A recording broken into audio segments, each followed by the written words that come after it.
আর তোমাদের এখানে দেখাতে পাচ্ছি, দেখো মোয়া তৈরি হচ্ছে, তাই তো কাকু? মোয়া তৈরি হচ্ছে। দেখুন এখানে কত কেজি কনকচুর ধান মাখানো আছে? 1.5 কেজি। দেখো দেখো 1.5 কেজি খই আছে। 1.5 কেজি খই দিয়ে, তাই তো? মানে অল্প অল্প করে বানানো হয়, তাই তো? মাল শেষ হয়ে যায় আবার বানানো হয়। কিভাবে বানাচ্ছেন? এইটা কি? এটা কি কি ঘি? সি ঘি। এই ছাড়া মোয়া হবে না, না? এই ঘি হ্যাঁ দিচ্ছে।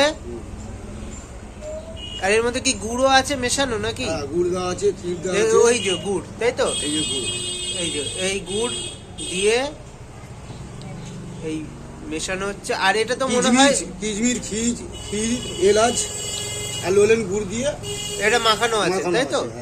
দেখুন এরপরেও তো কাজ আছে এখনো নাকি? এরপরেও এখনো কিন্তু কাজ আছে। দেখুন দেওয়া হবে, কিশমিশ দেওয়া হবে, ক্ষীর চালা হবে। দেখুন এইগুলো এখনো বাকি রয়েছে। আর এটা তো কনকচুর ধান দিয়েই তৈরি হয়, তাই তো?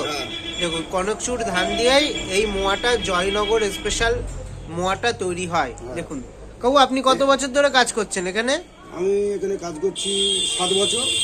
মানে এই লাইনে আছে? এই লাইনে আছি 20 থেকে 22 বছর। 20 থেকে 22 বছর। দেখুন দেখুন।